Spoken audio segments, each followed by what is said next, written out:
This is a story time about when I had a pedophile as a driving instructor. This guy's name was Joe, and I found him online by literally just searching up driving instructors in Philadelphia. And I found the name of this company, but it wasn't like his name on there. It was just some guy that owned the company, and then he was one of the people that worked at the company. So I schedule a day. The day comes, and I get out. I'm excited. I'm like, yo, this is my first time getting a driving lesson, yo. At this time, I'm about 16, 17. I'm trying to get my driver's license, so I'm super excited.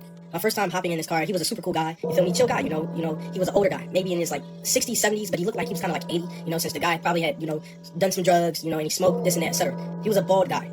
I wasn't talking much, but the thing about when you're a quiet person, people often just like expressing themselves to you. And this guy would talk. He would talk about anything.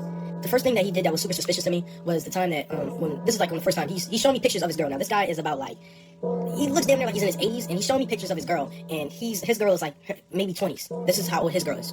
And of course the mother didn't approve of that relationship. Why would they approve of you dating her? But I'm gonna get to the point of why I'm calling this guy a pedophile. You guys are like, where's the pedophile? I'm going to tell you a part. Now that part, that was just the entree.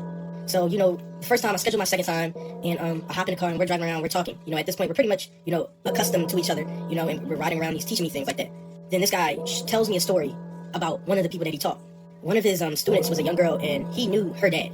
And basically, he was telling me, after he had done his first session with him, she was being really flirty with him. Now, this is like a young girl, at that, probably 16, 17, probably the same age I am, if not younger. And he's telling me, oh, this girl was texting him freaky, saying all these kinds of things to him, et cetera, et cetera. But the thing that was very off-putting to me was the way he was kind of speaking about her, in the terms that he was using, saying how nice she looked, and basically just saying he was enticed to do it.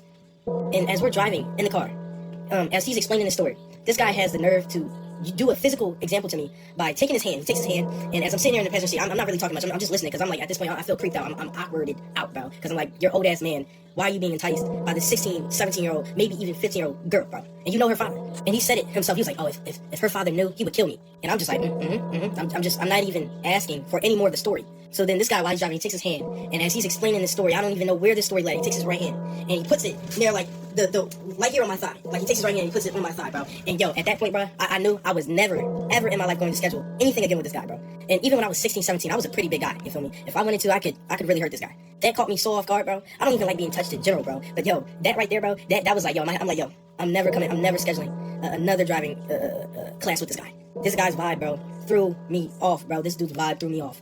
And what threw me off even more, as we're getting closer to my home, because he's driving now, he's like, yo, we should hang out. We should, bro, I don't want to hang out with you, bro. I don't want to hang out with you, bro. Because I might hurt you, bro. I might hurt you. And I'm just quiet. I'm just trying to get home now. And then, I remember, maybe 2 weeks passed. Because, before I left, bro, he was like, yo, we should do something. This guy hits me up and he texts me. He's like, yo, how you doing? This, and that. And I just left that shit on delivery, bro. Because that shit lost me, bro.